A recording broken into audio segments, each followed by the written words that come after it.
Kita akan lanjut. Kalau kemarin kita sudah membahas present perfect tense, yang membahas nominal, hari ini kita akan membahas yang verbal. Baiklah, sebelum kita ke konsep ya, penggunaan verbal itu otomatis kata kerja, maka nanti akan menggunakan ini ya, akan menggunakan kata kerja bentuk ketiga itu. Dan ini mungkin bagi adik-adik yang belum terbiasa mungkin agak sedikit susah karena mau nggak mau nanti harus buka kamus kalau kesulitan. Cuma sebelum kita ke sana ya, ada beberapa poin yang mengindikasikan itu adalah present perfect gitu. Jadi biasanya present perfect tense itu akan menggunakan beberapa indikasi seperti ini. Yang pertama, dia akan menggunakan menggunakan kata keterangan waktu, yaitu oke, saya tulis di sini aja. Kemarin lupa ya yang nominal kemarin. Jadi menggunakan kata since, lalu menggunakan kata for, lalu ini just itu baru saja. Already juga sama ya, already. Lalu penggunaan kata yet, nah itu yet. Terus mungkin juga adik-adik sering melihat kata ever, never, nah itu have you ever, never, dan lain-lainnya. Ever, itu mungkin juga ini recently, baru-baru gini, nah macam-macam sih. Recently, sejauh ini, so far, nah itu so far juga bisa. Atau until now, sama ya, so far, until now. Lalu till now, up to now, nah seperti itu. Sama over the last biasanya, over the last 5 years dan lain-lain, over the last. Nah ini beberapa yang mengindikasikan oh ini bisa menggunakan present perfect tense ini, seperti itu. Baiklah, lanjut. Kalau kita sudah menggunakan verb of time-nya, maka kita ke konsep sekarang, verbal. Nah ini. Untuk rumus, kita sudah tidak menggunakan been lagi karena menggunakan kata ketiga. Nah itu. Maka untuk rumus yang positif adalah seperti ini, subjek lalu akan diikuti oleh has, have aja dulu, have atau has, lalu akan diikuti langsung oleh kata ketiga, tidak ada been lagi. Tidak ada been lagi untuk yang verbal. Untuk yang been itu hanya nominal saja. Seperti itu. Lanjut. Contoh ya. Untuk yang positif dulu. Yang sederhana saja. Kita mungkin bisa menambahkan ini nanti, yang beberapa adverb of time di sini nanti.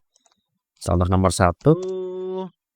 Ya, mereka sudah berenang selama 2 jam gitu aja di kolam ini. Nah seperti ini contoh yang sederhana sekali. Mereka adalah they ya. Nah penggunaan have has-nya sama. Jadi untuk yang have itu dipakai oleh I, you, they sama we, has oleh he, she, it gitu. Karena adalah they maka adalah they have. Kata ketiga dari berenang sekarang. Nah yang agak susah mungkin kita di sini nih. Aduh, ini kata ketiganya apa? Nah kalau susah silahkan dibuka kamusnya atau mungkin buka Google-nya, maka nanti akan ketemu. Nah ini kata ketiga dari berenang adalah ini. Selama 2 jam. Selama itu adalah for, sama dengan untuk ya. Untuk lalu for 2 hours. Oke, di kolam ini. In this pool. Itu. Itu contoh pertama. Sekarang kita contoh kedua yang menggunakan has.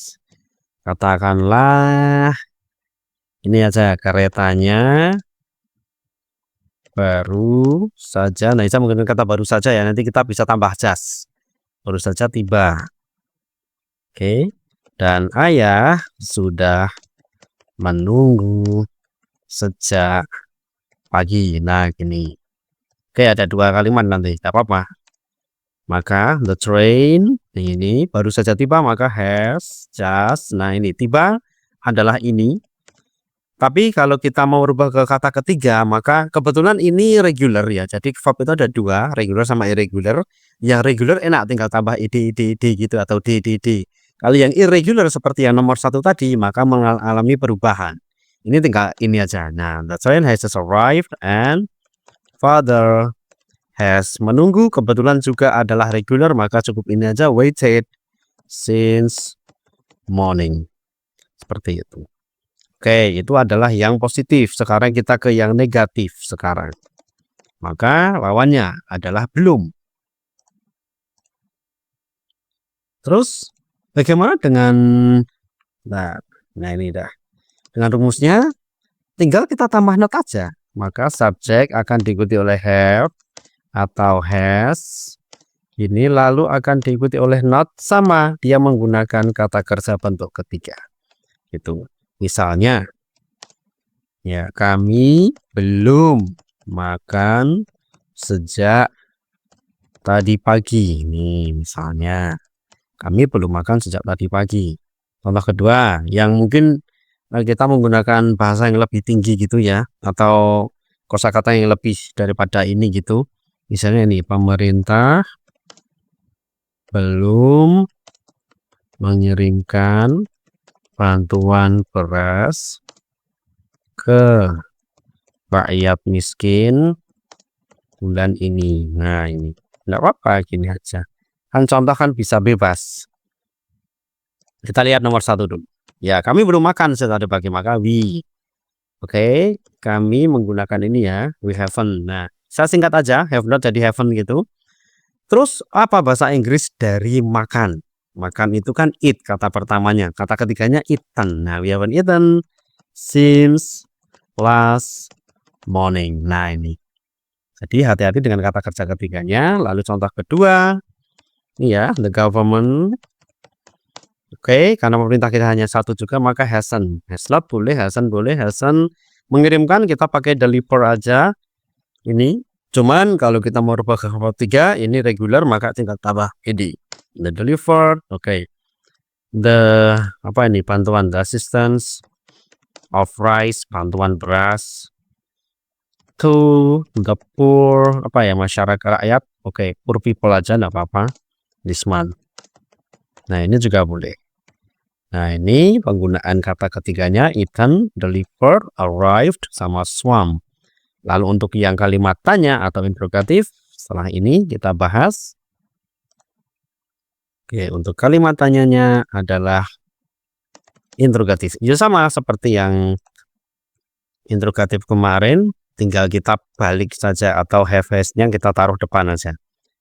Maka rumusnya adalah seperti ini, have atau has, lalu diikuti oleh subjek itu sendiri, lalu akan menggunakan kata ketiga. Nah, seperti itu. Contoh, apakah kamu sudah mengumpulkan tugasmu? Mungkin seperti itu. Apakah para supervisor sudah apa ya? Apakah supervisor sudah berkumpul di ruang rapat? Nah, gini aja. Oke, contoh yang pertama. Apakah kamu sudah mengumpulkan tugasmu? Ya, ini menggunakan have semua ya. Has nanti aja. Ini dulu kita artikan dulu. Maka have you mengumpulkan adalah submitted. Mengumpulkan ada ini ya, ada collect, ada submit. Karena ini tugas dan harus kita serahkan mungkin kepada guru atau dosen, maka submit. Kalau collect itu dari banyak barang, kemudian jadi satu, nah itu collect, seperti itu. Maka have you submitted your assignment? Nah, itu. Have you submitted your assignment? Lalu yang nomor 2 adalah seperti ini. Ini kebetulan juga have juga ya. Have the supervisors berkumpul adalah gather ini. Ya, ini kata ketiganya sekali gather jadi gather gitu. In the meeting room. Nah, seperti ini. Contoh satu lagi yang menggunakan has. Oke. Apakah Koki itu sudah memasak pesananku? Nah, gitu aja. Maka has that chef cook, kata ketiga dari masak ada cook, tambah ed aja sih, enak. Cooked my order. Nah, seperti ini. Jadi yang verbal ini memang sedikit berbeda dengan yang nominal, karena yang nominal menggunakan been, yang ini tidak. Cuman yang nominal tidak menggunakan kata kerja, ini menggunakan kata kerja bentuk ketiga. Kembali lagi, rumus yang positif adalah subjek diikuti oleh have atau has, lalu kata kerja ketiga. Lalu negatif tinggal tambah not aja di belakang have has. Lalu yang interrogatif adalah have has-nya taruh depan sendiri. Seperti itu. Ini adalah penjelasan tentang present perfect tense. Semoga bisa membantu.